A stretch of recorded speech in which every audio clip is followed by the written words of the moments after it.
பெருமான் திருப்படி தாமரைகளை மனம் மொழிமைகளாலே போற்றி வணங்கியும் அருட்குருநாதர் திருப்படிகளை முக்கரணங்களாலே பணிந்தும் அடியேனையும் இந்நன்னெறிக்கண் ஆற்றுப்படுத்திய ஆசிரியர் பெருமானார் திருப்படி தாமரைகளை மனம் மொழிமைகளாலே போற்றி வணங்கி கொண்டும் இங்கே எழுந்திருக்கக்கூடிய அடியார் பெருமக்களின் திருப்படிகளை தொழுததினால் கிடைத்த ஞானத்தினை கொண்டு இவ்வகுப்பினை சிந்திக்கின்றோம். திருச்சிற்றம்பலம்.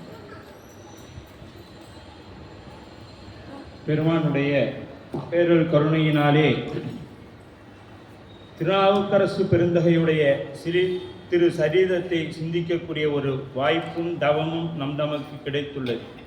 அவ்வகையிலே நாவுக்கரசு பெருந்தகை மெய்மை பணி செய்து விருப்பதனால் விண்ணோ தனி நாயகனார் கடலின் தன் இச்சை நிரம்ப வரம்பெற்று அத்தன்மையை பதி மேவியதா பதியா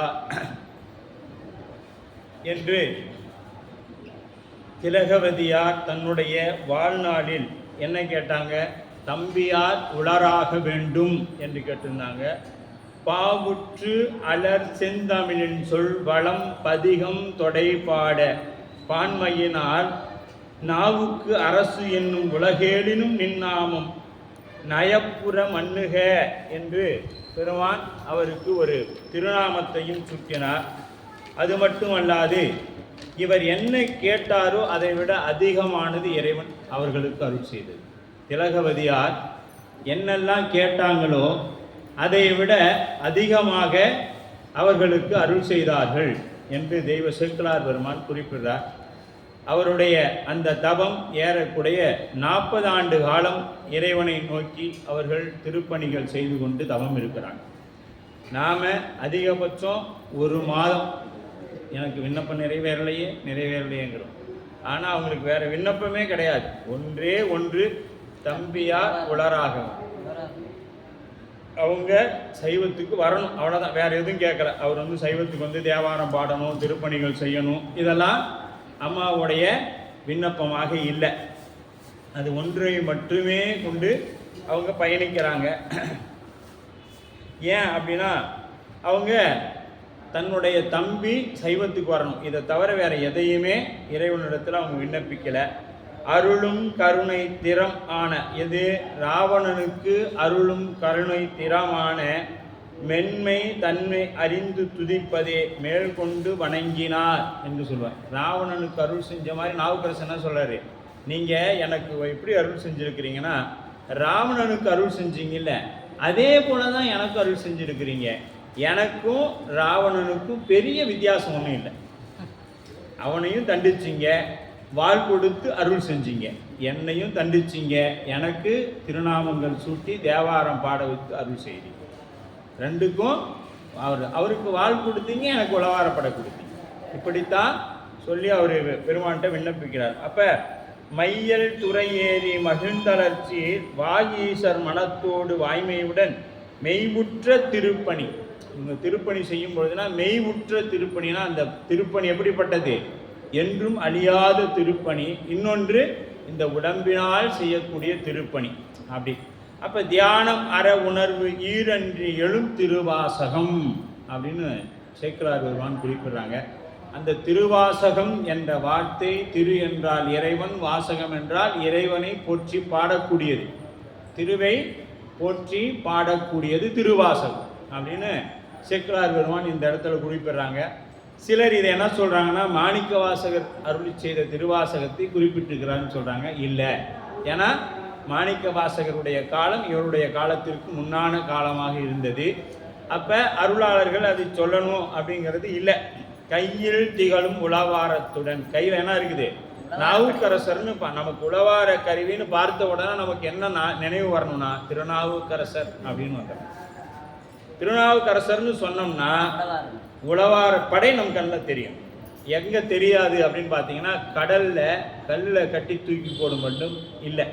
ஏன்னு கேட்டிங்கன்னா, அப்பொழுது அவர் ஒரு கைதி. அந்த அரசனை பொறுத்த வரைக்கும் கைதியின் கையில் என்ன இருக்கக்கூடாது? ஆயுதம் இருக்கக்கூடாது. ஆகவே அந்த ஆயுதத்தை நீக்கிவிட்டு அவர் என்ன பண்ணுறாங்க? கடலில் கட்டி போட்டாங்க. அதுதான் அங்கே நடந்தது. அப்போ இதுகாலம் நாம் 77 பாடல்கள் வரை சிந்தித்து நிறைவு பண்ணியிருந்தோம். 78வது பாடல் மெய்மை பணி செய்த விருப்பு அதனால் விண்ணோர் தனி நாயகனார் கழலில் தம் இச்சை நிரம்ப வரம்பெறும் அத்தன்மை மேவியதா பதியார் பொய்மை சமய பிணி விட்டார் முன் போது பிணி விட்டு அருளி பொருளா எம்மை பணிகொள் கருணை திறம் இங்கு யார் பெற்றனர் என்ன இறஞ்சினரே அப்படின்ட்டார். திலகவதியாருக்கு இந்த ஒரு பாடலோட என்ன பண்றாரு, திலகவதியார் இறைவன் அடி சேர்ந்தாங்கிறத சேக்கிழார் பெருமான் குறிப்பால உணர்த்துறார். இதை அப்படியே குறிப்பால உணர்த்துறாங்க. மெய்மை பணி செய்த விருப்பு அதனால், நாம் இப்போ சொல்றோம் இல்ல, முக்கரணங்களால் பணிந்து அப்படின்னா, மெய்மை என்பது உடல், மெய்மை என்பது உடல், பணி செய்த என்பது வாக்கு, பணி செய்க என்பது வாக்கு, விருப்பு என்பது மனம். மனத்துல தான் விருப்பு வெறுப்புலாம் இருக்கும். ஒருத்தரை பார்த்த உடனே சிரிக்கிறோன்னா அது முகத்தினால நாம் சிரிக்கிறது இல்லை. எதனால் சிரிக்கிறோம்? மனம் அவர்களை கண்டு மகிழ்வுறுகிறது, அதனால் சிரிக்கிறோம். நமக்கு ஆகாதவங்களை பார்த்த உடனே ஒரு மாதிரி நம்ம முகம் சோர்ந்து போகுது. ஏன்னா அவர்களை நமக்கு பிடிக்காது, அதனால் ஒரு வகையான சோர்வு ஏற்படுகிறது. இது எதனால் ஏற்படுதா? மனத்தினால் ஏற்படக்கூடிய குற்றங்கள் அப்படின்னு சொல்லப்படுது. அப்போ மனம் மெய்மை பணி செய்த விருப்பதனால், அதனால் மனம் வாக்கு காயம் முக்கரணங்களாலும் ஒன்றித்து நிகழும்படி திலகவதியார் செய்த தவம் குறித்தது. அவங்க எப்படி தவம் பண்ணியிருக்கிறாங்க? அவங்க பணி செய்யும் பொழுதெல்லாம் என்ன நினைச்சாங்க? கை இறைவனுக்கு தொண்டு செய்தது, உடம்பு இறைவனுக்கு தொண்டு செய்தது, சிந்தை சிந்தை இறைவனை சிந்தித்து கொண்டிருந்தது, வாக்கு இறைவனை பாடிக்கொண்டிருந்தது. இதெல்லாம் செய்துக்கிட்டு தான் அவங்க 40 வருஷமா அந்த பணியை செய்தாங்களே ஒழிய, எப்படி பணி செய்தாங்க? பணியுமாறு பணிந்து பணி செய்தார், அப்படிதான் சொல்றார் சேக்கிழார். அப்போ பணிவு வந்தா, பணி செய்யறோம்னாவே நம்ம இடத்துல என்ன இருக்கணும்? பணிவு இருக்கணும்.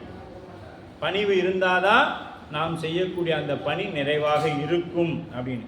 கழலில் அப்படின்னா இடைநிலை தீபகமாய் நின்று கழலின்கண் பணி செய்த என்று, கழலின்கண் பணி செய்த எங்க பெருமானுடைய திருவடிக்கு பணி செய்த தம் இச்சை நிரம்ப வரம் பெறுவார். தமக்காக கொண்டதும் உலகத்துக்காக கொண்டதும் என இரண்டாக பார்த்தால், இவங்க தமக்காக ஏதாவது செய்துக்கிட்டாங்களானா ஒன்னே ஒன்று செய்தாங்க, என்னுடைய தம்பியார் உளராக வேண்டும் என்பது. உலகத்துக்காக கொண்டது என்னான்னு பார்த்தோம்னா அவர் சைவராகும். யாரு? நாவுக்கரசு பெருந்தகை சைவராகணும் அப்படிங்கிறது. அப்ப பேராத பாச பிணிப்பொழிய பின்னகன்பால் ஆறாத அன்பு அற அதை ஆதரித்து, முன்பு நாம் அதை பார்த்தோம், முன்பே இதை இந்த மாதிரி பார்த்தோம். எது? பேராத பாச பிணிப்பொழிய பின்னகன்பால் பின்னகன்பால் ஆறாத அன்பு பெற ஆதரித்து.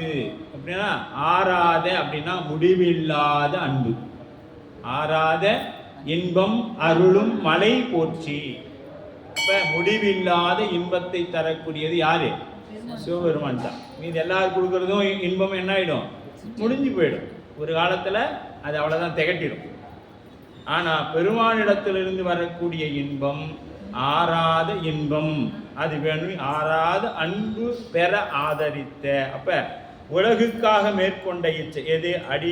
அடியேன் பின் வந்தனை எடுத்து ஆள வேண்டும், பின் வந்தானே எடுத்து ஆள வேண்டும். அம்மா கேட்ட விண்ணப்பம் என்றதனால் உணரப்பட்டது. தமக்கு உடம்பு சார்பு பற்றியே எண்ணியவாறு சமய சார்பு பற்றியும் எண்ணி இறைவனிடத்து வேண்டினார். உடம்பு சார்பு பற்றி தம்பின்னு கேட்டாரு, ஆனா சமயம் பற்றி செய்தனால் இது என்னாச்சு? சமய சார்பு பற்றி எண்ணி இறைவனிடத்தில் வேண்டினார். இது யாருக்காக? உலகத்திற்காக.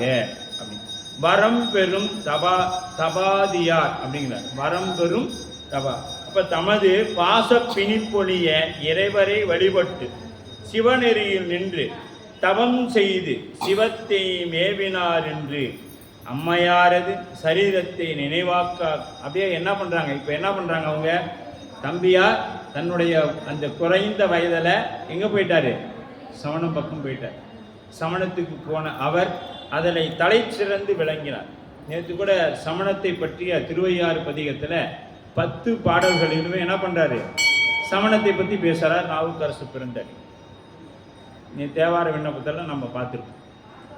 அப்படி அங்கே போயிட்டு எதில் போனாலும் தலை சிறந்து விளங்குவார். சமணத்திற்கு போனார், அது தலைவராக மாறினார். தலைவனாக மாறியதோடு மட்டுமல்லாது மன்னருக்கும் மிக நெருக்கமானவராகவும், அந்த அமன் சமயத்திற்கே இவர் தான் தலைவர். அப்படி இருந்தார். தருமசேனன் என்கின்ற பட்டத்தோடு அங்கே வாழ்ந்து வந்தார்.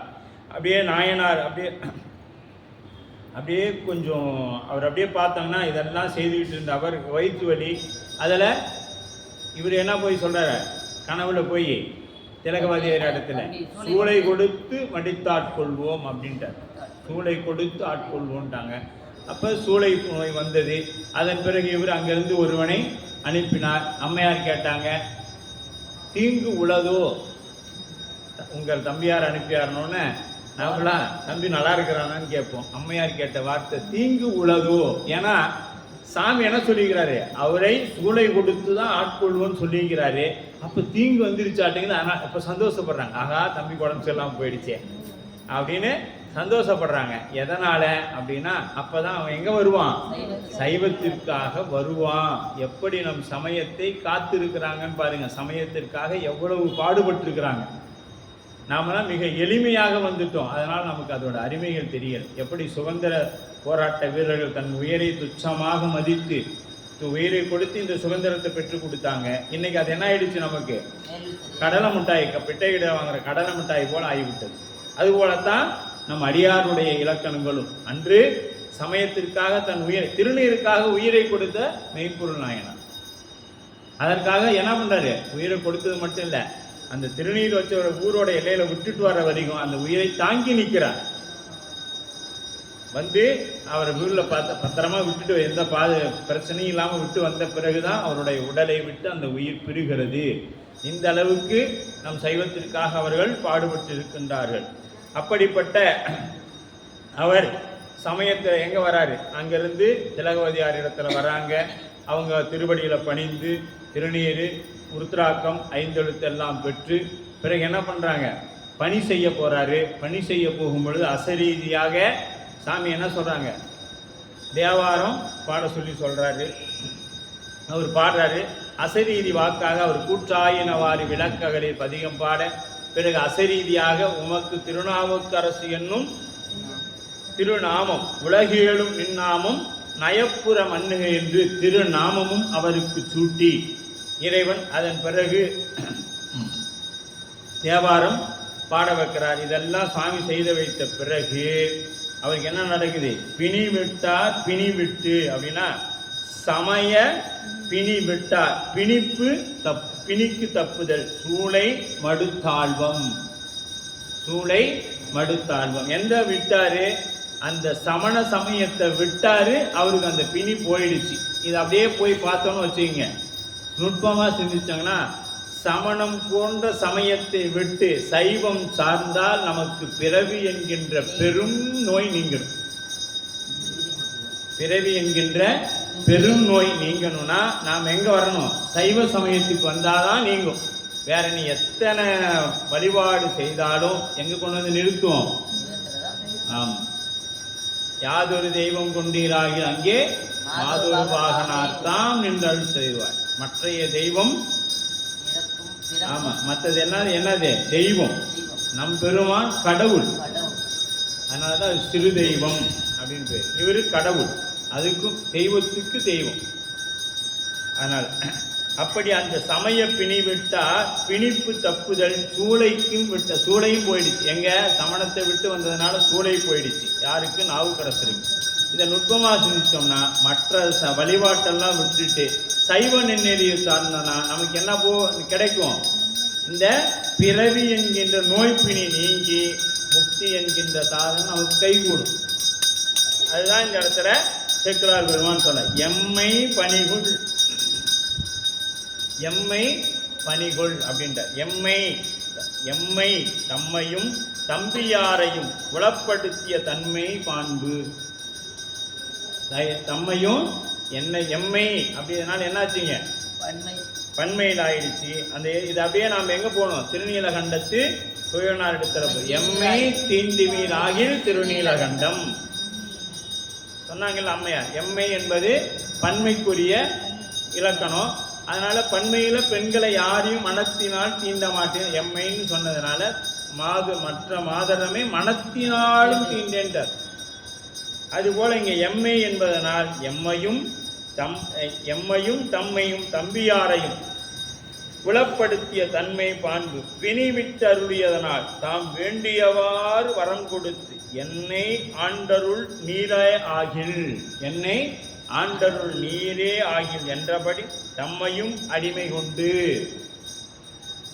அச்செயலற்றானே தம்பியாரையும் பணி கொண்டார் என்பது குறிப்பு. தம்மையும் நீங்க கொண்டீங்க, என்னுடைய தம்பியாரையும் பணி கொண்டீங்க அப்படின்ட்டு ரெண்டு பேரையுமே. அதனால தான் எம்மை அப்படின்னா. இங்கு யார் பெற்றனர் என்னை இறைஞ்சினார் பொய்மை சமயப்பினி போதுவிட்டு எம்மை பணிகொள் கருணை திறம் இங்கு யார் பெற்றனர் என இறைஞ்சினார். அப்படியே மாணிக்கவாசக பெருந்தகைகிட்ட போகணும். இதுக்கு பேர் என்ன தெரியுமா, ஆணவம் இல்லை. நான் பெற்றது மாதிரி இறைவன்கிட்ட நான் பணி செஞ்ச மாதிரி யார் பணி செஞ்சா அப்படிலாம் இல்லை. இது இருமாப்பு. அம்மையன கருளியவா யார் பெறுவார் அச்சோவி செம்மை நலம் அதியாத சிதறலோடு திரிவேணி மும்மை மலம் அறிவித்து முதலாய முதல்வன்தன் நம்மையும் ஓர் பொருளாக்கி நாய்ச்சிவிகை ஏற்றி வைத்த அம்மை எனக்கு அருளியவாறு ஆர் பெறுவார் அச்சோவி கேட்கிறார் சுவாமி. அது போல அம்மையார் இங்க கேட்கிறாங்க, இது மாதிரி யாருக்கு சாமி அருள் செஞ்சிருப்பாங்க? ஏன்னா நான் சாமிகிட்ட கேட்டது என்னவோ என் தம்பியாரை சைவத்துக்கு கூட்டி வாங்கன்னு தான் கேட்டேன். ஆனால் எங்கள் சுவாமி என்ன பண்ணார்னா, அவர் கூட்டி வந்தது மட்டும் இல்லை, அவரை தேவாரம் பாட வைத்தார். தேவாரம் பாட வைத்தது மட்டுமல்ல, உளவாரம் செய்ய வைத்தார். உளவாரம் செய்ய வைத்தது மட்டுமல்ல, அவர் என்ன செஞ்சார், அவருக்கு திருநாமமும் சூட்டினார். இப்போ நமக்கு அப்பா அம்மா பேர் வச்சாவே ரொம்ப சந்தோஷம். சிவபெருமானே பேர் வைக்கிறார். அந்த ஒரு வாய்ப்பு யாருக்கு கிடைத்தது? நாவுக்கரசு பெருந்தகைக்கு கிடைத்தது. அப்படி இந்த திறமை, இந்த இது யாருக்கு கிடைக்கும்? இருமாந்திருப்பன்களோ ஈசன் பல்கணத் எண்ணப்பட்டு சிறுமான் ஏந்திதன் சேவடி கீழன்று இருமாந்திருப்பன்களோ. இதுக்கு பேர் என்னது? இருமாப்பு. ஆணவத்துக்கும் இருமாப்புக்கும் வித்தியாசம் உண்டு. இது கீழ்மைப்படுத்தி சொல்லும். எங்களுக்கு செய்த மாதிரி யாருக்கு இறைவன் அருள் செய்வான்? ஆணவம். எனக்கு மட்டும்தான் இப்படி செய்வார், உங்களுக்கெல்லாம் இது மாதிரி செய்ய மாட்டார். ஆணவம் அது என்னால் மட்டும் அப்படிங்கிறது ஆணவம். பெருமான் கருணையை எனக்கு முழுமையாக இருக்கு திருவருள் அப்படின்னு நிற்கிறது இருமாப்பு. அப்படி யாவரும் பெற்றறியா இன்பத்துள் வைத்தாய் அப்படின்னு சொல்லுவார். யாவரும் பெற்றறியா இன்பத்துள் வைத்தாய் அம்மை எனக்கு அருளியவார் ஆர் பெறுவார் அச்சோதி. இதெல்லாம் மாணிக்கவாசக பெருந்தகையோட வாக்கு. அது அப்படியே கொண்டு வந்தீங்க நாவுக்கரசு பெருந்தகையோட நாம பொருத்தி பார்த்தோம். அம்மை எனக்கு அருளியவார் ஆர் பெறுவார் அச்சோதி. யாருக்காவது சாமி இந்த மாதிரி அருள் செஞ்சுக்கிறாரா சொல்லுங்க? இல்லையே. எனக்கும் எங்கள் தம்பிக்கும் தான், எனக்கு தான் செஞ்சிருக்கிறார், என் தம்பியாருக்கும் எனக்கும் தான் செய்திருக்கிறார் அப்படிங்கிற மாதிரி அம்மா அப்படியே அது சொல்றாங்க. சேவடிக்கு ஆறும் பெறாத அறிவு பெற்றேன், பெற்றது ஆர் பெறுவார் உலகில். திருப்பல்லாண்ட சொல்வார் சேந்தனார். சிவலோக நாயகன் சேவடிக்குள் ஆறும் பெறாத அறிவு பெற்றேன், பெற்றது யார் பெறுவார் உலகில். பெற்றது யார் பெறுவார்? அப்ப எனக்கு அருள் செய்த மாதிரி இனிமேல் பெருமான் யாருக்கு அருள் செய்வார் அப்படின்னு சொல்லி அந்த இருமாப்போட அம்மையார் கேட்கிறாங்க. இந்த அளவில் திலகவதியாருடைய வரலாற்றை சேக்கிழார் பெருமான் நிறைவு செய்துவிட்டு இதற்கு பிறகு நாவுக்கரசு பெருந்தகையை பற்றி மட்டுமே பேச இருக்கின்றார். இதில் இம்மை தன்மையின் இவர் சிவநெறி எய்தி மண்ணு பேர் அருள் பெற்று இடர் நீக்கிய வண்ணம் பன்னு தொன்மையில் பாடலி புத்திர நகரில் உண்மையே புரி அமணர் தாம் கேட்டு அது பொறாயா பொறாராய் அப்படின்னா பொறாமை கொண்டவராய் பொருட்கள். எதில் இப்போ கேமரா எங்க இருந்துச்சு? திரு அதிகை வீரட்டத்திலிருந்து எங்கே போயிடுச்சு? பாடலிபுத்தூரத்துக்கு போயிட்டார். இப்போ நாம் எல்லாம் எங்கே போகணும்? பாடலிபுத்தூரத்துக்கு போகணும். பாடலிபுத்திரத்துக்கு போய் என்ன பண்ணணும்னா திருச்சிட்டோம்.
திருச்சிற்றம்பலம்.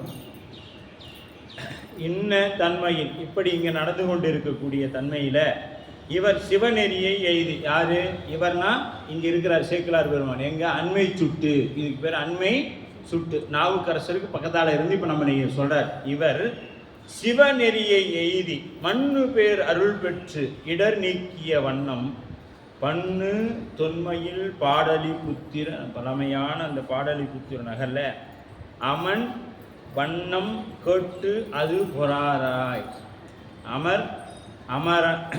அமனர் வண்ணம் கேட்டு அது பொறாராய் அப்படின்னா என மருள்வாராயாக. மருள்வார்னா மருள் இருள் அப்படின்னு பேர். மருள்னா அந்த மயக்கம். மருளாராய் அழுந்தி கொடுமையே புரிவார். இவங்க எப்படிப்பட்டவங்க? அமணர்கள். கொடுமையே புரியக்கூடியவங்க. வந்து சார்ந்தார் என்று இந்த அடுத்த 3 பாடல் என்ன பண்ணுறது? சமணர்களுடைய சதி திட்டங்களை சேக்கிழார் பெருமான் சொல்கிறார். அங்கே போய் நிற்கிறார். எங்கே? பாடலிபுத்திர நகருக்கு போய் அங்கே நிற்கிறார். என்ன பண்ணுறாங்க? இந்த அமணர்கள் எல்லாம் சிவநெறியினை எய்து அவநெறியாகிய புற சமயத்தினை விட்டு சிவநெறியினை அடைந்து இங்கு நெறி என்று சாதனத்தை குறிக்கக்கூடியது. அருள் பெற்றது அப்படின்னா இடரை நீக்கியும் அதற்கு அதனால் பெற்ற பயனும் ஆகிய அருள் பெற்று இடரை. இப்போ ஒரு இடத்துல என்ன பண்ணும்? வியாதியை நீக்கிட்டா போதாது, அதுக்கு என்ன பண்ணணும்? மீண்டும் அந்த வியாதி வராமல் பார்க்கணும். மீண்டும் அந்த வியாதி வராமல் பார்க்கணும். அப்படின்னா என்ன பண்ணணும்? அதற்கு நிரந்தரமான ஒரு முடிவை ஏற்படுத்தி கொடுக்கணும். அப்படி பண்ணு தொன்மையில் சிவனை பண்ணு தொன்மையில் புத்திர நகர் அப்படிங்கிற பாடலிபுத்திரன். அப்ப கௌதம புத்தர் காலத்தில் அமைக்கப்பட்டு அசோகன் முதலிய பௌத்த மன்னர்களின் தலைநகராகிய வடநாட்டு பாடலிபுத்திரம் என்று பௌத்தர்கள் பெருநகரமாக இது இருந்தது. அதனை நினைவின்படி இங்கு ஸ்தம்பிக்கப்பட்டதால் பண்ணு தொன்மை என்றார். எங்க? காஞ்சிபுரத்தில் அதை வைத்து இப்போ நிறுவப்பட்டது. அசோகரும் கௌதம புத்தரும் இவங்க 2 பேருமே நமக்கு என்ன பண்ணாங்க? நம்ம பாட புத்தகத்தில் கூட கொடுத்துட்டாங்க. இதெல்லாம் நம்மளுடைய சைவ சமயத்தில் இத்தனை அருளாளர்கள் இருக்கிறாங்க. எவ்வளோ நம்மளாம் பாவம் பண்ணிக்கிறோன்னு பாருங்க. இன்னைக்கு நாம் ஒரு 3வது 4வது படிக்கும்பொழுது என்ன பண்ணாங்க? அசோகர் மரங்களை எல்லாம் நட்டாரு. என்னத்துக்கு நட்டாரு? வேற எதையுமே சொல்லலை. ஆமாம், அசோகர் மரங்களை எல்லாம் நட்டாரு. அப்புறம் கௌதம புத்தர் போதி மரத்துக்கு அடியிலிருந்து ஞானம் பெற்றார். அவன் ஒருத்தன் தான் பெற்றிருக்கிறான், இவனும் ஒருத்தன் தான் செஞ்சிருக்கிறான். நமக்கு எத்தனை அருளாளர்கள், எண்ணிலிருந்து அருளாளர்கள். இன்னைக்கு வரைக்கும் சைவ நூல் எடுத்தீங்கன்னா எக்கச்சக்கமான சைவ நூல்கள். நமக்கு அந்த புத்தகத்தை பார்ப்பதற்கு ஆயுள் போதாது. ஒரு நாள் ஒரு புத்தகத்தை இப்படி எடுத்து அட்டையை பாய்ச்சிட்டு வச்சோம்னா கூட நமக்கு என்ன போதாது, ஆயுள் போதாது. புறநானூறு, தொல்காப்பியம், ஆமா, குறுந்தொகை, இதெல்லாம் இலக்கண நூல்கள். அப்புறம் நம்ம புராணம், பெரிய புராணத்தில் 63 ஒவ்வொரு நாள் சிந்திக்கணும். இப்படியெல்லாம் பார்த்தீங்கன்னா தேவாரம் 18,000 பாடல். தினைக்கு ஒரு பாட்டு பாடினீங்கன்னா அதிக 18,000 நாள் ஆகி போயிடும். இப்படி எத்தனையோ நமக்கு இருக்குது. இதெல்லாம் விட்டுட்டு நம்ம அறிவாளிங்க என்ன பண்ணிட்டாங்கன்னா கொண்டு வந்து கண்டதெல்லாம் கொண்டு வந்து நம்ம பாட புத்தகத்தில் சேர்த்தி நம்ம சமயத்தை பற்றி ஒரே ஒரு பாட்டு வரும், இறைவணக்கத்தில் கடவுள் வாழ்த்துன்னு முதல் பகுதியில் போட்டாங்க. அதையும் இப்போ கொஞ்சம் காலத்தில் எடுத்துக்கிட்டு வேறு ஏதாவது போட்டு வச்சுட்டாங்க. அதில் நம்ம படிக்குள்ளையாவது அதெல்லாம் இருந்தது. இதெல்லாம் என்னமோ திருவருள் இன்னைக்கு காலத்துக்கு அப்படி தான் வச்சுருக்குது. நம்ம தெரிஞ்சுக்கலாம், நாமளாக விரும்பி தெரிஞ்சுக்கணும். கொண்டு வந்து புகுத்தக்கூடாது குழந்தை இடத்துல கொண்டு வந்து. இதெல்லாம் நம்ம சின்ன வயசில் நம்மளாம் நினச்சி பாருங்கள், ஆஹா அசோகர் மரம் நடலாம் அப்படின்னு நினச்சி படித்தோம். இன்றைக்கி அதெல்லாம் ஏன்டா அவங்க இதெல்லாம் படித்தோங்கிற அளவில் இருக்குது. சைவத்தை பற்றியே எங்கேயுமே இல்லையே. ஒவ்வொரு வருஷமும் 1ஆவதுலேருந்து 12ஆம் வகுப்பு வரைக்கும் தமிழில் ஒரு நாயன்மார் சொல்லியிருந்தா கூட 12 நாயன்மார் சொல்லியிருக்கலாம். இல்லை 12 திருமுறை ஆசிரியர்கள் சொல்லியிருந்தா கூட 12 திருமுறை ஆசிரியர்கள் நினைவாக வச்சிருக்கலாம். அதெல்லாம் இல்லை. பேருக்கு தான் நாம் தமிழ்நாடு. தமிழர்களை பற்றி எந்த செய்தியும் நம் பாடநூல்களில் இல்லை. இதெல்லாம் நாம் செய்த பாவம்னு தான் சொல்லணும், அவங்க சொல்லக்கூடாது. நாம் செய்த பாவம் இதெல்லாம். இப்போதான் ஆமாம். இதன் நினைவும்படி இங்கு அந்த நினைவாக எது அங்க பாடலிபுத்திரம் என்கின்ற அந்த நினைவாக காஞ்சி மாநகரில் ஒன்று நிறுவியிருக்கிறாங்க அப்படின்னு சொல்லப்படுது. உண்மையே புரி, உண்மை இழிச்செயல். உண்மைனா எதுங்க? நன்மைக்கு எதிர்ச்சொல் உண்மை. தீமை தான் நன்மைக்கு எதிர்ச்சொல் தீமை. தீமைங்கிறது உண்மை அப்படின்னு பேர். அப்போ இழிச்சொல், அதுக்கு பேர் இழிச்சொல். புரிதல் செய்தல். இப்போ எப்படி இதுக்கு தீமை செய்யலான்னு திட்டமிடுறாங்க. இவங்கெல்லாம் எப்படிப்பட்ட தெரியுங்களா? இந்த தீமை செய்யலான்னு திட்டமிடுற இவங்க பொய் சொல்லக்கூடாது, பாவம். கொலை செய்யக்கூடாது, குற்றம். இதெல்லாம் இப்போ எப்படி செய்யலான்னு திட்டமிடுறாங்க இவங்க. கொள்கை, கட்சியோட கொள்கை என்னன்னா கொலை செய்யக்கூடாது, பொய் பேசக்கூடாது. இதெல்லாம் கட்சியோட கொள்கை. ஆனால் இப்போ என்ன செய்யறாங்க? கொலை எப்படி செய்யலாம், எப்படி பொய் பேசலாம் அப்படின்னு ஒரு திட்டமிடுறாங்க. அதை தான் சேக்கிழார் பெருமான் படம் பிடிச்சு காமிக்கிறார். எப்படி பொறாராய். அப்ப அகிம்சை, பொறுமை முதலிய அறங்களை உரைத்ததே அப்பொறுமையை தாம் கைகொள்வாராகில் என்று முந்தைய அறையின் கொண்ட பொறை முதலிய விட்டு சிந்தையில் செற்ற முன்னத்தி குணம் தலை நின்றார்கள் என்பது திருஞான சம்பந்தருடைய புராணம். மதுரையம்பதிக்கு போகும் பொழுது எங்க இது ஒரு குழந்தைன்னு கூட பார்க்கலைங்க. அது தங்கியிருந்த மடத்தை என்ன பண்ணாங்க? தீ வச்சு கொளுத்திட்டாங்க. அந்த தீ தான் என்ன ஆயிடுச்சு? போய் பூன் பாண்டியனுக்கு வெப்பு நோயாக மாறியது. இந்த தீ தான். நல்லோர் மனம் நொந்தார் அது என்னாகும்? உனக்கு உடல் நோய் வரும். நமக்கு நோய் வந்துருச்சுன்னா நம்ம யாரோ ஒரு நல்லவங்களை நோகடிச்சுக்கிறோன்னு அர்த்தம். அப்படி குணம் பரிதால் கெடுவது காட்டும் குறி என அவர்கள் கேடுபட்டொழியும் காலமெல்லாம் அவ்வவர் மாறுபட்டு பொறாமை கொண்டு எனவும் கொல்லாமை எனும் போர்வையில் மறைந்து நின்று அவமே புரிவார்கள். கொல்லாமைங்கிற போர்வைக்குள்ள இருந்துட்டு என்ன பண்ணுவாங்க? அவமே புரிவாங்க. இவங்க என்ன சொல்லுவாங்க? நாங்க பொய் சொல்ல மாட்டோம், மற்ற உயிர்களுக்கு தீங்கு செய்ய மாட்டோம். நடக்கும்பொழுது என்ன பண்ணுவாங்க? மயில் பீலியில வச்சுட்டு கூட்டிட்டு நடப்பாங்க. பல் விளக்க மாட்டாங்க, குளிக்க மாட்டாங்க, உடைகள் அணிய மாட்டாங்க. இதெல்லாம் இவர்களோட கொள்கை. ஆனா என்ன பண்ணுவாங்க? மனிதனை மட்டும் கொண்டுடுவாங்க. மனிதனை கொண்டுடுவாங்க. நல்ல கொள்கை. சின்ன உயிரெல்லாம் கொள்றது இல்லை. ஆமா, பெரியவங்களா தான் நாங்க கொள்வோம் அப்படின்ட்டாங்க. அடுத்தது இப்ப பாருங்க எப்படி திட்டமிடுறாங்கன்னு. இப்ப என்ன பண்ணிட்டாங்க? இந்த செய்தி அங்க பாடலிபுத்தூரில் இருக்கக்கூடிய சமணர்கள் அத்தனை தலைமை பொறுப்பாளர்களுக்கும் போயிடுச்சு. வட்டம், மாவட்டம், நகரம் எல்லாத்துக்கும் போயாச்சு. எல்லா தலைவருக்கும் இது போயாச்சு. இப்போ அடுத்து திட்டமிடுறாங்க பாருங்க. தருமசேனர்க்கு வந்த அந்தடுப்பரும் சூளை ஒருவராலும் இங்கு ஒளித்திட்டமையின் அவர் உயர்போய் பெருக சைவராய் பெயர்ந்து தம் பிணி ஒளிந்தது உயர்ந்தார் மறுகுணம் பெரும் சமயம் வீழ்ந்தது என மருள்வார். இப்போ அடுத்து இவங்களுக்கு என்ன ஆயிடுச்சுன்னா, இவங்களுக்கு அரசரோட இவங்களுக்கு சமய தலைவர்களுக்கு ஒற்றர்கள் அதிகம். அவங்க என்ன பண்ணிட்டாங்க, இப்போ இவர் அங்கே போயிட்டாரு, இப்போ என்ன ஆகி போயிடும், நம்மளுடைய சமயம் வீழ்ந்து போயிடும். ஏன்னா நம்ம தலைமை பொறுப்பு, இப்போ ஒரு கட்சியில் தலைவரே கட்சி மாறிட்டாருன்னா தொண்டர்கள்லாம் என்ன ஆகுது, கட்சி எப்படி நடத்துறது அப்படின்னு சொல்லி இப்போ என்ன பண்ணுறாங்க, நகரம், வட்டம், மாவட்டம், வார்டு, இந்த வார்டு எல்லா செயலாளரும் ஒன்றும் உட்காந்து ஒரு திட்டம் தீட்டுறாங்க. அப்போ என்ன சொல்கிறாங்கன்னா, தருமசேனர் சமணம் தங்களுடைய கூட்டத்தில் அவருக்கு வழங்கிய பெயர். அதனால் இந்த இடத்துல ஏன்னா இப்போ சேக்கிலார் அங்கே போயிட்டார், அங்கேருந்து சொல்கிறார், எங்கள் பாடலிபுத்திர நகர்லேருந்து சொல்கிறதுனால தருமசேனர் அப்படின்னு சொல்லி வழங்கிய பெயரால் நினைக்கின்ற இயல்பில் உரைக்கிறார். அது தடுப்பரும் சூளை இங்கு ஒருவராலும் ஒழிக்கப்படாமை என்றார். இங்கே யாராலையும் நம்மளால் தீர்க்க முடியல.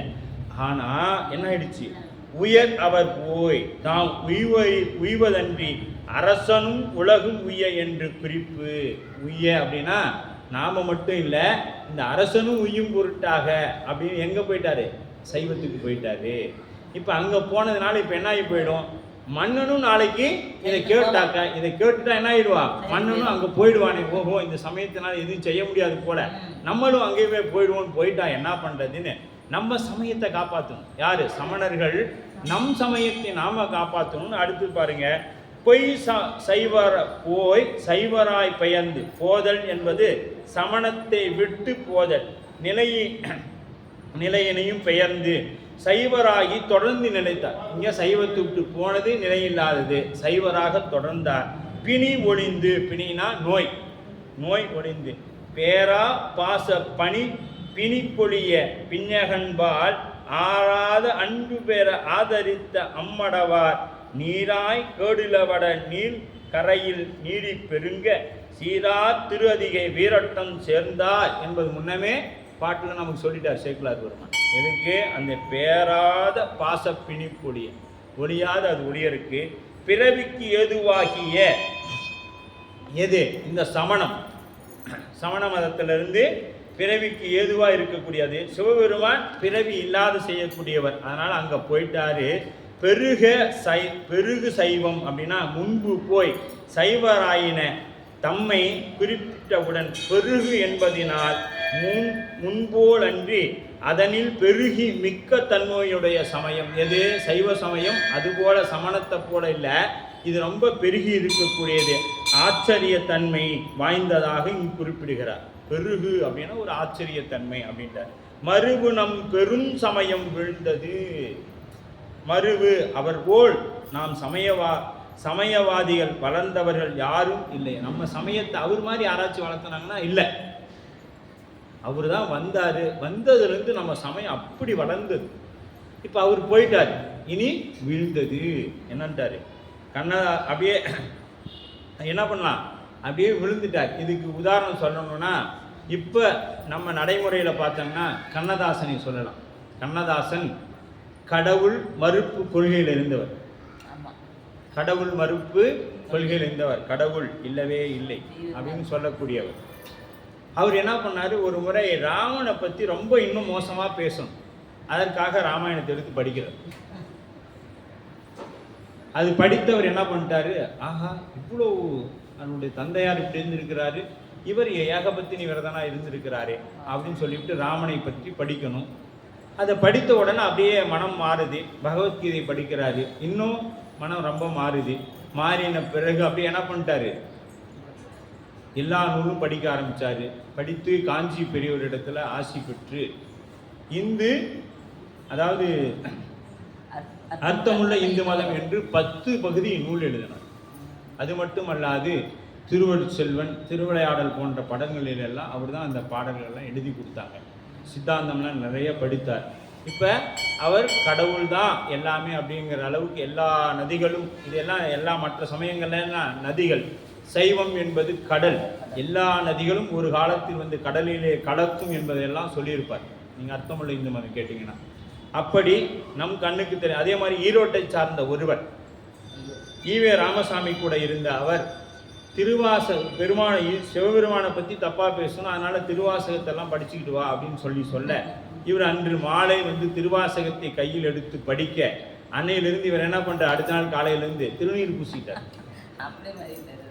எங்கடா போனவன் ஆளை காணோம், சிவபெருமானை பற்றி பேசுறதுக்கு படிச்சுட்டு வர சொன்னால் ஆளையை காணும்னு பார்த்தா இல்லைங்க அது படித்தேன், அது இருக்கிறது தான் உண்மை, இதெல்லாம் பொய். அதனால நான் திருவாசக பேர் அவர் வேற பேர் என்ன ஒன்று. நம்ம ஈரோட்டில் இது நடந்தது. இப்படியெல்லாம் காலங்களில் நடந்திருக்கு. அதுபோல நம் மருள் நீக்கியார் என்ன பண்ணிட்டாரு, தருமசேனராகி இங்கே திருநாவுக்கரசராக சமயத்தில் வந்து நிற்கிறார்.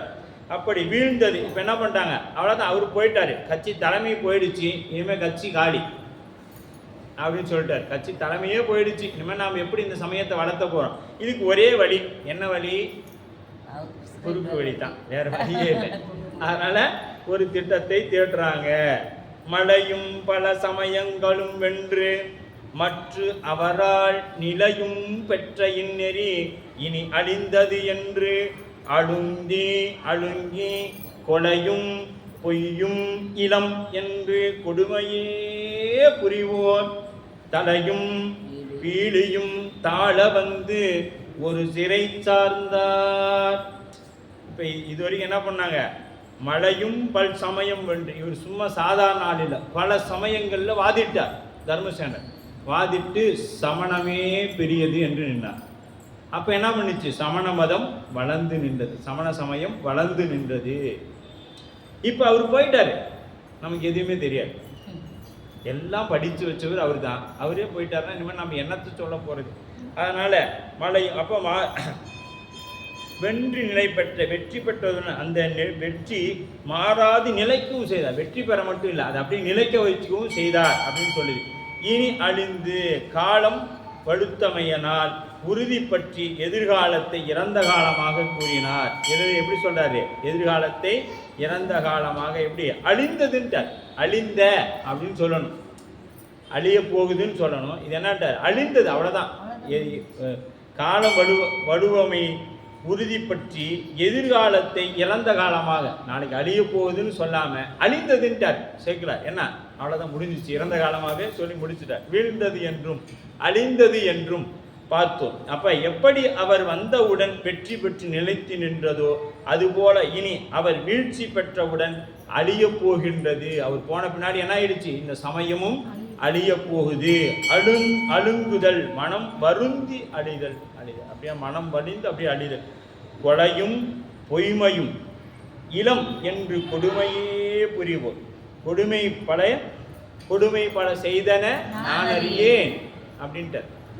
அங்கே இருந்தப்ப நான் கொஞ்சம் அந்த கொடுமையெல்லாம் பண்ணலை, அதையும் சொல்லலாம், முன்னம் பிறவியும் சொல்லலாம்.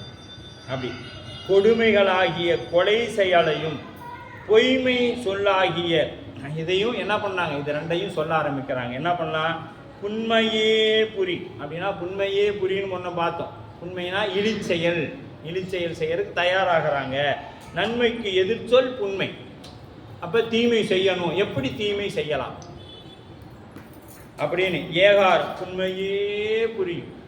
அப்போ தீமையே செய்யக்கூடிய, அப்போ தலையும் பீலியும் தாழ வந்து, மயிர் பறித்த தலை பீலியும் சமணர்க்குரிய சிறப்புடையாளங்கள் அவை தாழ என்று தொக்கு விளக்காக வந்தது. அப்படி தொக்கு விளக்காக வந்தது. தாழை அப்படின்னா அவமானம் அப்படின்னு பொருள். அவமானம் அடைக்குறி, அவமானக்குறியாக சொல்லப்படுது. தாழை தாழ்தல். அப்படி பீலி தாழ்தல் அப்படின்னா, பீலியை அடையாளமாக சமயம் அழிந்தது. எது, மயிர் பீலிக்கு அடையாளமானது சமண சமயம் அழிந்தது. ஒரு சிறை அப்படின்னா சிறைப்பட்டார் போல் என்று பொருள். சிறைப்பட்டார்னா ஒரு பக்கமாக சேர்ந்து அப்படியே இருக்கிறது. அப்போ அது மாதிரி ஆயிடுச்சு. அப்போ 82வது பாடு. இவ்வகை பல அமணர்கள் துயர்வுடன் ஈண்டி மெய் வகை திறம் அறிந்திடில் வேந்தனும் வெகுண்டு சைவனாகி நம் விருத்தியும் தவிர்க்கும் மற்ற இனி நாம் செய்வது என வஞ்சனை தெரிந்து சிந்திப்பார்.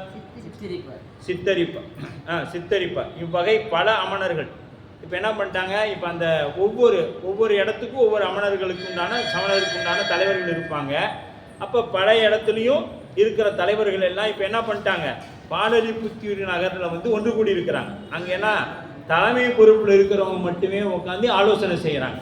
என்ன செய்கிறாங்க அப்படின்னா, இச்செய்தியை கேட்டவுடன், இது அரசர் காதுக்கு இன்னும் போகலை, இவங்க காதுக்கு வந்துருச்சு. இதை கேட்டவுடன் இப்போ ஒரு தலைமை இருக்கக்கூடிய ஒரு அரசியல் எடுத்துக்குவோம், தலைமையில் இருக்கிறவங்களுக்கு ஏதாவது ஒரு செய்தி போயிடுச்சுன்னா மீது என்ன பண்ணுவாங்க, கீழே இருக்கிற தலைவர்கள் செயலாளர்கள்லாம் என்ன பண்ணுவாங்க, உடனே போய் அவரை பார்க்கணும், இது என்ன ஆச்சு ஏதாச்சுன்னு கேட்கணும்னு போகிற மாதிரி.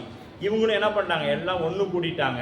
இப்போ நாம் என்ன செய்யறது, இவர் போயிட்டாரு, சரி இப்போ நாம் என்ன செய்யறது. இச்செய்தியை கேட்டவுடன் அமணர்கள் ஒவ்வொருவரும் தாம் துன்புற்று, ஒவ்வொருவரும் என்ன பண்ணிட்டாங்க, அச்சோ இவர் போயிட்டாரு, இனிமேல் நம்ம எப்படி இந்த சமயத்தில் காப்பாற்றி நாம் நினைக்க போகிறோம் அப்படின்னு ஒவ்வொருத்தருக்கும் வருத்தம் மேம்பட்டது. வருத்தம் மேம்பட்டதுனால எல்லாரும் ஒன்று கூட்டிட்டாங்க. ஒன்று கூடி சிந்திக்கிறாங்க. மெய் வகை திறம் பொய் என்பதும் சமயம் எது, சைவம் மெய் என்பது. இது சமணம் என்பது எது, பொய், சைவம் என்பது மெய். அப்ப அங்க மெய் வகை திறம் அப்படின்றார். மெய் வகை திறம்னா சைவத்தை பற்றிய அந்த திறத்தை பற்றி வெகுண்டு நமது சமயத்தில் இல்லாத திறத்தை உள்ளதென்று காட்டிய பொய்மை செய்து. இப்போ அங்கே என்ன பண்ணுறாங்க, ஒரு திட்டமிடுறாங்க. அங்கே போனாக்க அவருக்கு ஒன்றும் பின்னாடி பாட்டில் அதான் சொல்ல போகிறார், அவருக்கு ஒன்றும் சூளையெல்லாம் இல்லைங்க. சமணன் என்ன சொல்ல போகிறோம், நாம் இப்போ மன்னர்கிட்ட போய் எல்லாரும் ஒரே மாதிரி போய் சொல்லணும் அப்படின்னா, அப்போ அங்கிருந்து அவங்க என்ன சொல்கிறாங்க, எல்லாரும் ஒரே மாதிரி சொல்ல வேணாம், நீங்கள் ஒருத்தர் பேசுங்க, நாங்கள் எல்லாம் பின்னாடி அமைதியாக இருக்கோம். என்ன சொல்ல போகிறோம், அவருக்கு சூளை நோயெலாம் ஒன்றும் இல்லைங்க. அவர் சூளை வந்த போல நடித்து அக்கா கிட்ட போகிறதுக்காக ஏமாற்றிட்டு அவர் போய் அங்கே சைவத்தில் சேர்ந்துக்கிட்டாரு. அதுக்கு போகிறதுக்காக நம்மகிட்ட என்ன பண்ணிட்டாரு, பொய் சொல்லிட்டாரு. அட பொய்ய சொல்லியிருந்தாலும் பரவாயில்லைங்க, பின்னாடி சொல்லுவார், அட பொய்ய சொல்லியிருந்தாலும் பரவாயில்லைங்க, என்ன பண்ணிட்டார், நம்ம போகிற போக்கில் நம்ம கடவுளையும் இழிந்து பேசிட்டார். ஆமாம். இப்போ என்ன பண்ணணும்னா, இதை எப்பொழுதுமே ஒருவரை பற்றி கோள் சொல்லும் பொழுது என்ன பண்ணணும்னா, அவன் சந்தோஷமா இருக்கும் சொன்னா சரி உடனே சொல்லிட்டு போறான் அப்படின்னு சொல்லிடுவான். அப்ப அதுக்கு ஒரு சமயம் பார்க்கணும். இத பட்டினத்தடிகள் சொல்லுவார், சமயம் பார்த்து சாமிகிட்ட சொல்லு. எப்ப சொல்லு தெரியுமா, இரவுல சுவாமி அம்பாளும் பேசிட்டு இருக்கிறாங்கல்ல, அப்போ போய் குயிலை நீ போய் சொல்லு, இங்கே வெண்காரன்னு ஒருத்தர் இருக்கான், அவன் முக்தின்னு ஒன்று கேட்குறான்னு சொல்லு அப்படின்னு சொல்லி சாமிகிட்ட அவர் பாடுவார் ஒரு பாட்டு. அதனால தான் நம்ம மாணிக்கவாசகர் பிறந்தவங்க என்ன சொல்லுவாங்க, ஈரம் இனிய குயிலே கேளில் எங்கள் பெருமான் பாதம் இரண்டும் வினவில் பாதாளம் ஏறினு கப்பான் அப்படின்னு சொல்லி அந்த குயில் எப்போ தூது, குயில் இசை எப்போ இருக்கும், இனிமையாக நம்ம கோபத்தில் இருக்கிற குயில் கத்தினா நம்ம கேட்க போதான்னு கேட்க. அப்போ இன்பத்தில் இருக்கும் பொழுது குயில் பேசினா நமக்கு இன்பமாக இருக்கும். அந்த நேரத்தில் போய் சொன்னால் என்ன ஆகும், சரி அவன் என்ன தப்பு பண்ணியிருந்தாலும் பரவாயில்ல மன்னிச்சு விட்டுரு, நம்மளும் அப்படி தானே சொல்லுவோம். நம்ம சந்தோஷமாக இருக்கிறப்போ ஒருத்தர் தப்பு பண்ணிட்டானா என்ன சொல்லுவோம், சரி விடு பரவாயில்ல, என்னமோ செஞ்சுட்டு போகிறான் போ, அவனோட அறியாமை அப்படின்னு சொல்லி விட்டுடுவோம். அதே கோபமாக இருக்கிறப்ப வந்து சொன்னானா, அவனை கொண்டு வா முதல்ல கையை கால உடைக்கிறேன் அப்படின்னு சொல்லிடுவோம் இல்லையா. அந்த அப்படியே அந்த முகம் மாறும். அப்படி இங்கே என்ன பண்ணாங்க, இப்போ நாம் இங்கே பாரு மன்னர்கிட்ட போய் சொல்லணும், அதுக்கு என்ன பண்ணணும், காலம் பார்த்து சொல்லணும். சும்மா நீ பாட்டுக்கு போன உடனே சொல்லிடாத, காலம் பார்க்கணும், அதெல்லாம் பார்த்து தான் சொல்லணும் அப்படின்னு ஒரு திட்டம். மக்களை அங்கே போய் கூன் பாண்டியனுக்கு எப்படி நடந்துச்சோ அதே போல் கூன் பாண்டியன் இவனுக்கு எப்படி இருந்து இந்த சமணர்கள் குழந்தை இருக்கக்கூடிய அந்த இடத்துக்கு தீ வைத்தாங்களோ அதே செயல். அதனால தான் இவர் என்ன சொன்னாருன்னா, இந்த சமணர்களால் இப்படி துன்பம் பட்டதுனால தான் வேதாரண்யத்திலேருந்து அவர் பாண்டிய நாட்டுக்கு போகிறன்னு உடனே இன்னைக்கு நாடும் கோலும் சரியில்லை, நாளை போகலாம் அப்படின்னு சொன்னார்.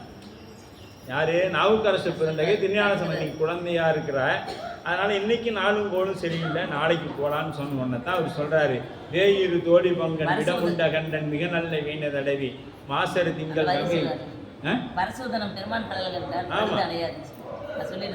ஆமாம். அது வந்து பெருமான் திருவடியை நினைந்து இருக்கக்கூடியவர்களுக்கு என்னைக்கு என்ன ஆகாது, பழுது ஏற்படாது.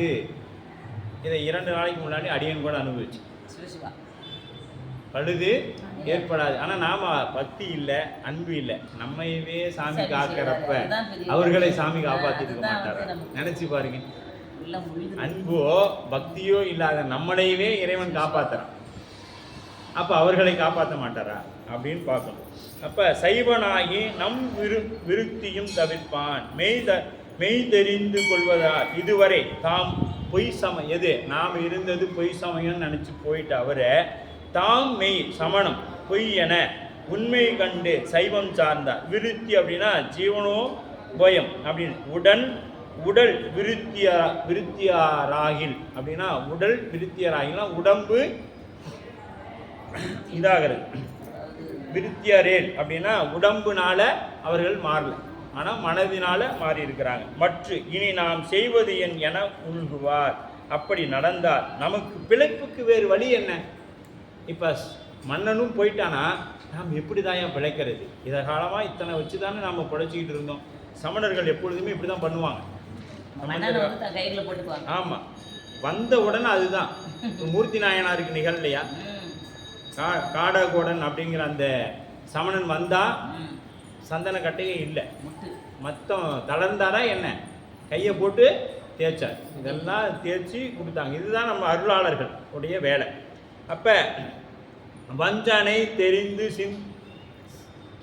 சித்தரிப்பார். வஞ்சனை தெரிந்து சித்தரிப்பர் அப்படிங்கிறார். தவ்வை சமயத்து நிற்றலின் தருமசேனர்தாம் பொய் வகுத்து ஓர் சூளை தீர்த்து இலது என போய் இங்கு எவ்வம் ஆக அங்கு எய்தி நம் சமய இலக்கணமும் தெய்வ நிந்தனையும் செய்தனர் என சொல்ல தெரிந்தார். இப்போ அவங்களுக்குள்ள ஒரு ஆலோசனை நடக்குது. என்ன நடக்குது? ஆலோசனை கூட்டம் நடந்து கொண்டிருக்குது. நடந்து கொண்டிருக்கக்கூடிய வேலையில் என்ன ஆகுதுங்க? எல்லாம் ஒன்று கூடிட்டாங்க. சமணர்கள்லாம் என்ன பண்ணிட்டாங்க? இப்போ தலைவர்கள்லாம் ஒன்று கூடி தவ்வை அப்படின்னா தமக்கையார் அப்படின்னா தவ்வைனா முன் பிறந்தவள் அப்படின்னு பொருள். முன் பிறந்தவள் தமக்கையார் சமயத்து நின்றதின் எது அவங்க அமணர்கள் தமது சமயத்து வழங்கிய பெயரையும் கூறுகிறார். பின்னாடி தருமசேனர் நிற்றலின் அவங்க என்ன சொல்லணும்? திருநாவுக்கரசன் சொல்ல மாட்டாங்கல்ல.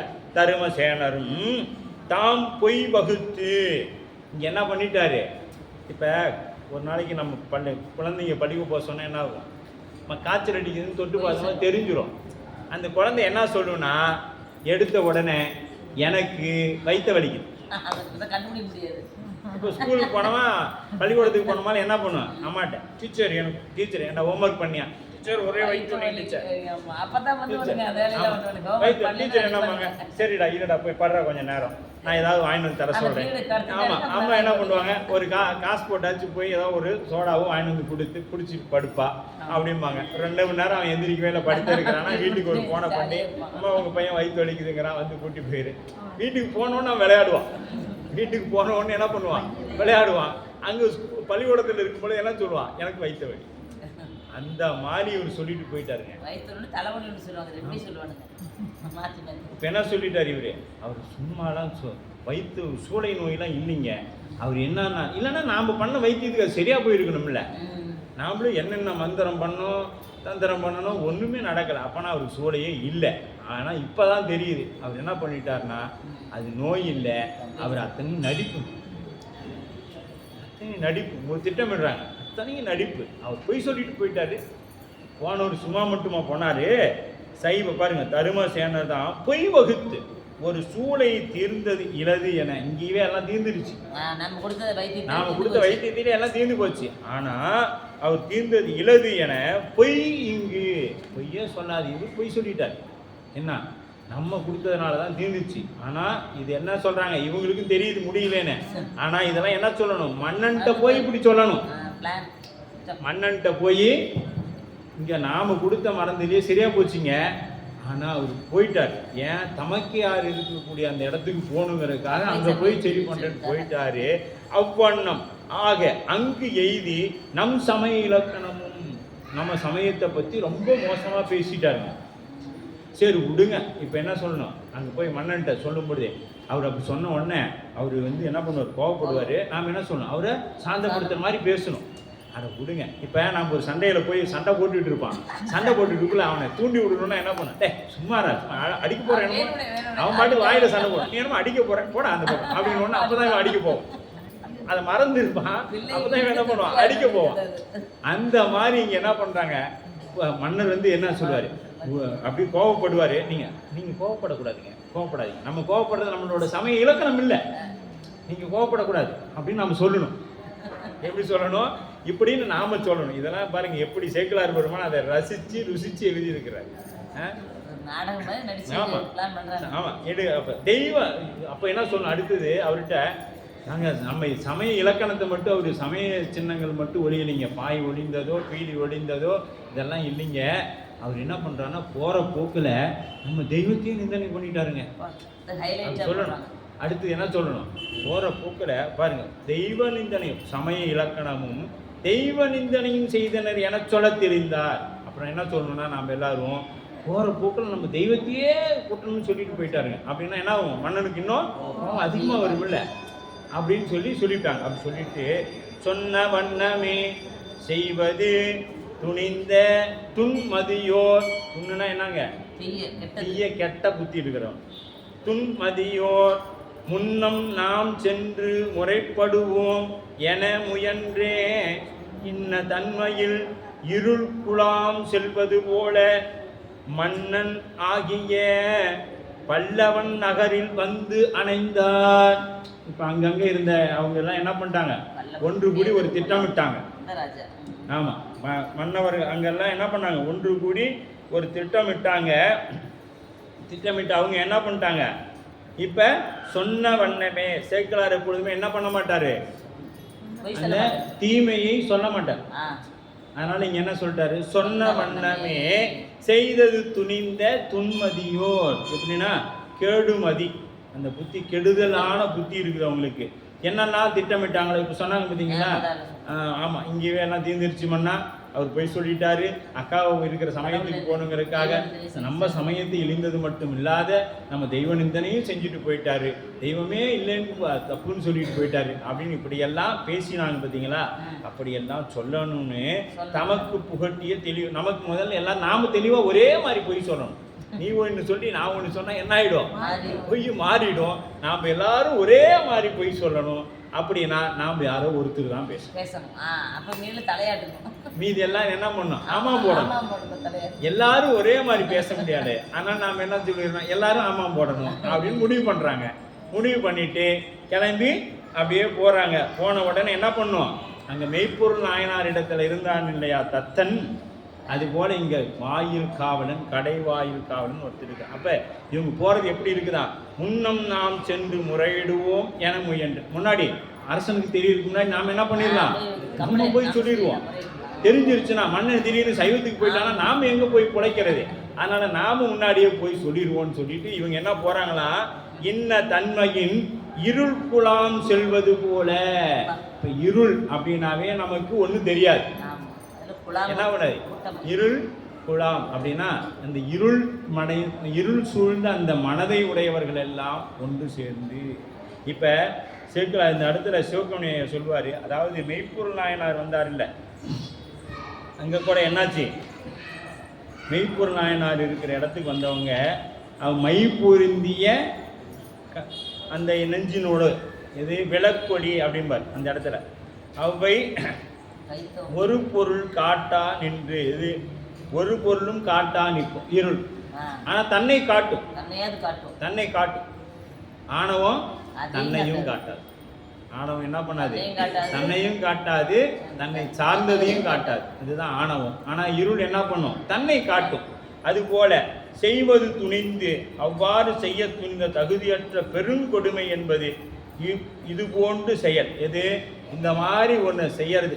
ஒத்து வரலன்னா நாம் என்ன ஒதுங்கி நின்னோம், ஒத்து வரலன்னா ஒதுங்கி நின்னறணும். அதை விட்டுட்டு என்ன பண்ணணும், அதை எப்படி கெடுக்கிறது அப்படின்னு திட்டமிடக்கூடாது. இப்போ அதை தான் இவங்க சமணம் மிக கொடியவர்களை அன்றி பிறர் துன்பத்தை ஏற்படுத்துவாங்க. இந்த கொடிய எண்ணெய் யாருக்கு, கொடியவர்களுக்கு தான் வரும். மனத்துணிவு பெற்றாலும் அதன்படி சொல்லுதற்கு செய்வதற்கு மிக்க முயற்சி வேண்டும். மனத்துணிவு அதுக்கு அப்படியே சொல்லிட்டா மட்டும் அப்படியே இரு அவனை இதெல்லாம் பண்ணுற இரு அப்படின்னு சொல்கிறது மட்டும் இல்லாத அது செய்வதற்கு என்ன வேணும்? மன துணிவும் தெளிவும் வேண்டும். அந்த செய்தியில் அப்போதான் ஒரு பொருள் காட்டானுக்கும் இருள் அப்படிம்பாங்க சாத்திரன் உள்ள. அப்போ இருட்குழாம் என்பது தற்குறிப்பேற்றானி அப்படின்னு சொல்லப்படுது. வஞ்சனையினை உள்ளே கொண்டு வெளியே விளக்கு திருநீற்று முதலிய சிவசாதனம் கொண்டு முத்தநாதனுக்கு இருளும் விளக்கிடமும் கொண்ட. முத்தநாதன் சொல்லும் பொழுது என்ன பண்ணான்னா, இந்த விளக்கு கீழே ஒரு மை இருக்குது இல்லை, அவன் வெளியில் ஏன் அதில் விளக்கு இவர்களுக்கு முத்தநாதன் ஏன் பரவாயில்லன்னு சொல்லிட்டார் சேர்க்கலான்னு பார்த்தா, அவர் திருநீர் பூசியிருந்தார். யாரு? முத்தநாதன் திருநீர் பூசியிருந்தான். அதனால சமணர்களை விட அவன் விளக்கொளி போல அப்படின்ட்டார். அந்த இடத்துல பாருங்க, வஞ்சனையினை உள்ளே கொண்டு வெளியே விளக்கு விளங்கு திருநீற்று முதலிய சிவசாதனம் பூண்ட முத்தநாதனுக்கு. வெளியில் எப்படி இந்த விளக்கு எப்படி தனக்குள்ள இருளை வைத்து கொண்டு வெளியில் பிரகாசமாக இருக்கின்றதோ, அதுபோல முத்தநாதன் உள்ளத்துல வஞ்சனையை வச்சாலும் வெளியில திருநீர் கோலத்தோட விளக்கொடி போல பிரகாசித்து கொண்டிருந்தான். அவன் ஒளி நிறைந்தவனாக இருந்தான். இவர்கள் இருளே வடிவமாக இருந்தார்கள். அதனால இருட்குழாங்கள் எல்லாம் ஒன்று சேர்ந்தது போல அப்படின்ட்டு பாருங்க, எவ்வளவு நுட்பமாக இந்த இடத்துல சேர்க்கிறார் பெருமான். ஒரே செய்தியை தான் சொல்லியிருக்கிறாரு. அங்க என்ன சொல்லிட்டாரு, ஏன் அங்க சொன்னார்? ஏன்னா கொள்கையில மாறுபாடு இருக்காது சேக்கலார் பெருமான்ட்ட.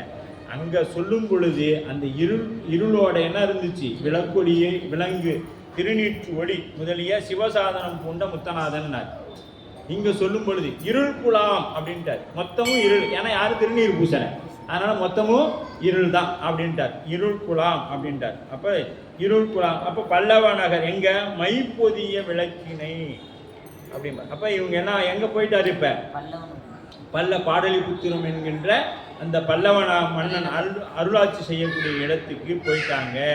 அப்ப பாடலிபுத்திரம் தங்கு இடம் அந்நகர் பெரிதாக அமைக்கப்பட்டது. அதனால பெருசு, சுற்றுச்சுவர்லாம் வந்து பெருசு. அரசனது அரண்மனை முதலிய அமைப்புகள் வகுக்கும் இடமாகும். சமணர்களின் பாலி அப்படின்னு சொல்லப்படும், பாலி அல்லது பள்ளி என்று சொல்லப்படும் உள்ள இடம் வேறு.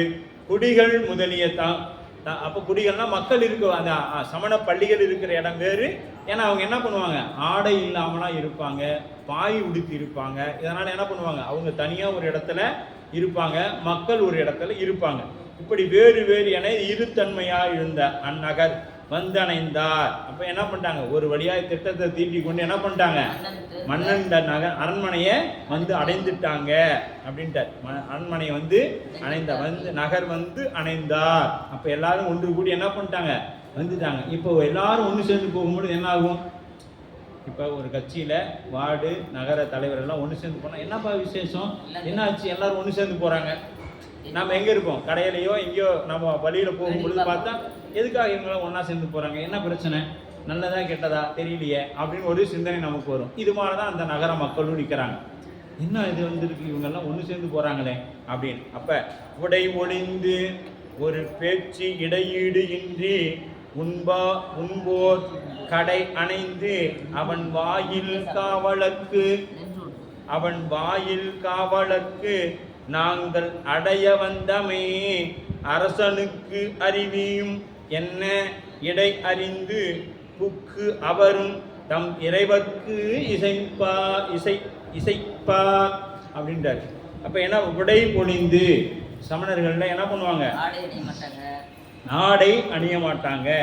உடை பொழிந்து சமணர்கள் சமய ஒழுக்கங்களில் அதுவும் ஒன்று. அதுக்கு அடுத்தது உண்ணும் பொழுது பேச மாட்டாங்க. ஒரு பேச்சு இடையிடின்றி அவங்க என்ன பண்ணுவாங்க? பேசவே மாட்டாங்க. அதிகம் மௌனமாகவே இருப்பாங்க. அவங்கள அப்படி ஒரு வழிபாடு. எப்பொழுதுமே யாரிடத்துலையுமே பேச மாட்டாங்க. இது ஒன்று. இன்னொன்று, நாம் என்ன பண்ணுவோம்? அவங்க நின்று உண்பார். முன்னமே நாம் பார்த்தோம். நின்று அவங்க சாப்பாடு உட்காந்து சாப்பிட மாட்டாங்க, நின்றுக்கிட்டே சாப்பிடுவாங்க. அப்புறம் என்ன பண்ணுவாங்க? சாப்பிடும் பொழுது ஒருவர் இடத்துல பேச மாட்டாங்க.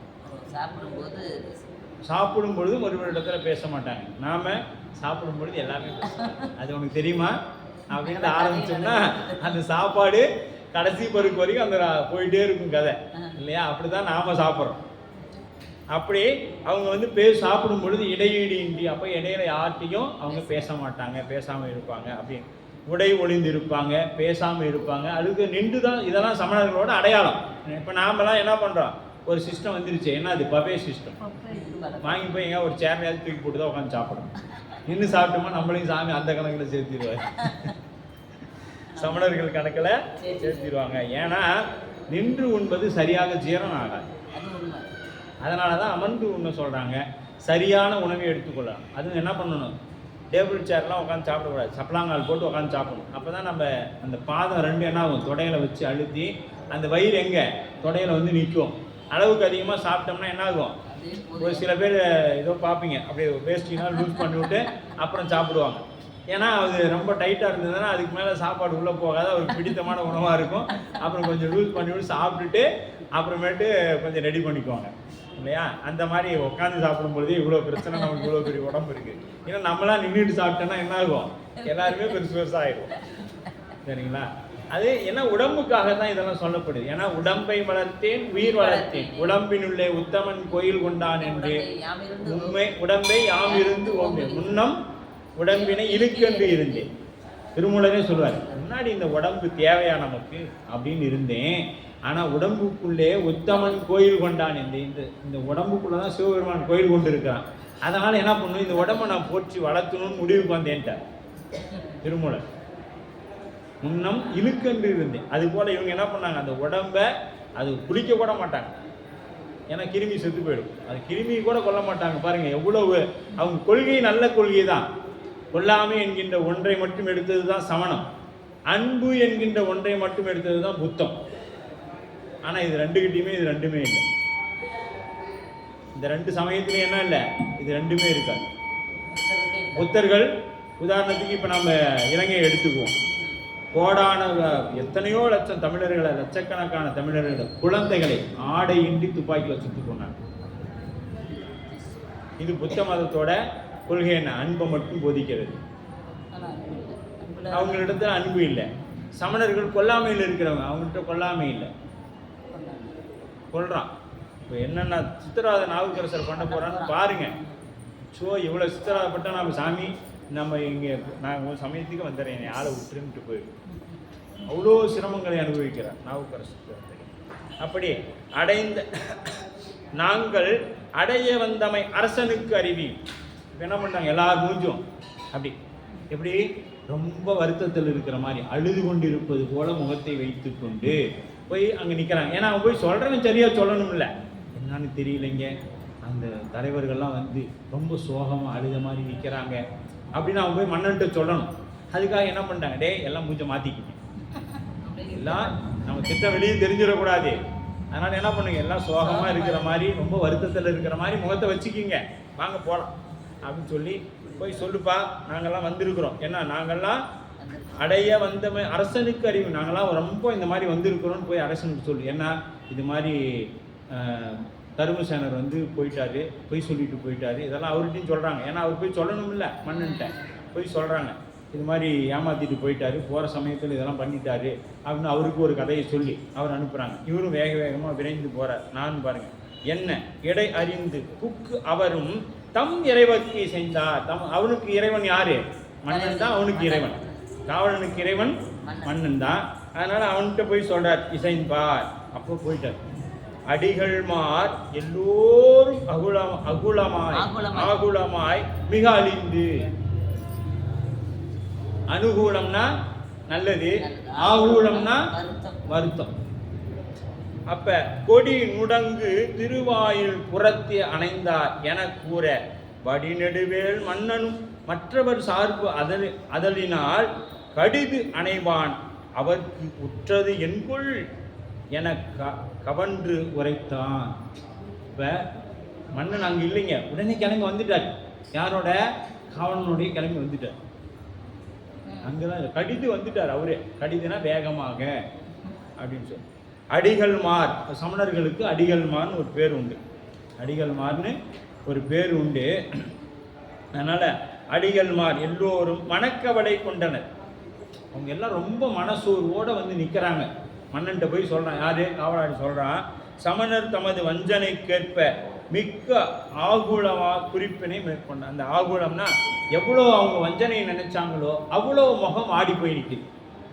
வஞ்சனையை நினைச்சாங்களோ அந்த அளவுக்கு ஆகுலமாய் அப்படியே அந்த முகம் வாடி போய் மிக அழிந்து என்னத்தையோ நாம் சில பேர் என்னத்தெல்லாம் பறி கொடுத்த மாதிரி உட்காந்துட்டு இருக்கிறேன் எப்போ பாரு அப்படின்னு கேட்குறோம்ல, அந்த மாதிரி எதையோ பறி கொடுத்தார் போல வந்து நிற்கிறாங்க சாமி அப்படின்னு போய் மன்னன் சொல். கொடி நுடங்கு, நுடங்குதல் அப்படின்னா அசைதல். அரண் கோயிலுக்கும் அரண்மனையிலும் வாயில் கொடி அசைதல். நம்ம கொடி அசைதலுக்கு நுடங்குதல் அப்படின்னு பேர். இன்னொன்று தீமைக்கு நுடங்குதல் அப்படின்னு பேர். அப்போ நுடங்கு அப்படின்ட்டார். நுடங்கு திருவாயில் புறத்தே அணைந்தார். எங்கே நுடங்குனா அந்த கொடிக்கு தீமை கொடிக்கு தீமை ஏற்படுதுங்கிறது இங்கே சொல்லிட்டார் சேக்கிழார் பெருமான். புறத்தே அணைந்தார், அவங்க அங்கே நிற்கிறாங்க எல்லாரும். எப்படி முகமாட்டமா நம்ம கொடி அந்த எங்க வாயில்ல நிற்கிறாங்க இவங்க எல்லாம் அப்படி எனக்கு கூற. அடுத்தது வடி நெடு வேல் மன்னனும். மன்னன் என்ன பண்ணான்? மற்றவர் சார்பு. அதை அவன் என்ன பண்ண? மற்றவர் சார்புனா அவனுடைய சார்ந்து நிற்கிறவர். மன்னன் எப்படிப்பட்டவருங்க? அவரை சார்ந்து நிற்கக்கூடியவர். அதனால என்ன பண்ணிட்டாரு? கடிது அணைந்தார். கடிது சார்ந்து இருக்கிறதுனால ஏன்னா சீக்கிரமா ரொம்ப வேகமா கிளம்பிட்டா. ஸோ அவங்களுக்கே என்ன நம்ம குருனா இப்போ நம்ம ஒரு தலைவரை பார்க்க போகிறோம், கட்சி தலைவரை அல்லது முதலமைச்சரை பார்க்க போகிறோன்னா நாமெல்லாம் போனால் என்ன வாங்கணும்? அனுமதி வாங்கணும். முன்னமே இந்த தேதியில் இத்தனை மணிக்கு நீங்கள் வாங்கினா அதிலேருந்து 2 மணி நேரம் கழித்து நம்மளை பார்ப்பாங்க. ஆனால் இவர்கள் சமயவாதிகளுக்கு எப்படின்னா அவங்களுக்குலாம் அந்த நேரம் கிடையாது, எப்போ வேணாலும் போய் பார்த்துக்கலாம். அதனால தான் என்ன பண்ணார் முத்தநாதன் அந்தபுரத்தில் இருக்கும் பொழுது கூட மெய்ப்பொருள் நாயனார் வந்து பார்க்குறார். அந்த அளவுக்கு சமயவாதிகளுக்கு உரிமை உண்டு. ஆனால் சாதாரண மனிதர்கள் அப்படிலாம் போயிருக்க முடியாது, போகவும் கூடாது, அனுமதி பெற்று தான் போகணும். அப்படி அவங்க என்ன பண்ணுறாங்க? இந்த அனுமதி வாங்குறாங்க. ஆனால் அவர் பண்ணுற பாருங்க, எனக்கு கூற கடிவேல் மன்னனும் மற்றவர் சார்பு அறதலினால் அவங்கள சார்ந்து இருக்கிறதுனால கடிது அணைவான் அவர்களுக்கு உற்றது என்கொள் எனக்கு வந்து உரைத்தான். அவங்களுக்கு என்ன வந்துச்சு, என்ன ஆயிடுச்சு, எதனால தீங்கு ஏற்பட்டுச்சு?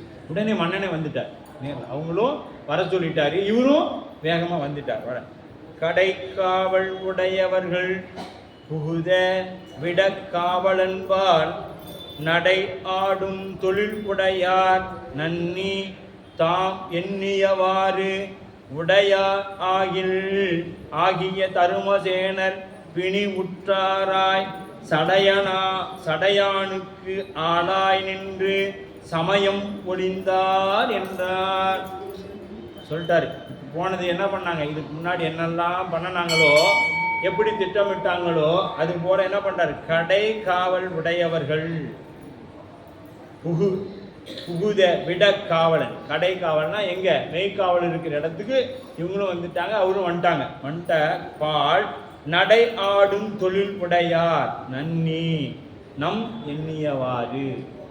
இப்ப நாம் இப்ப அங்க எண்ணியவார்னா நாம் எண்ணியவார்னா என்னங்க? தாம் எண்ணியவாறு சொல்லிட்டார். அவங்க என்னெல்லாம் திட்டமிட்டாங்களோ, சதி திட்டமிட்டாங்களோ அதெல்லாம்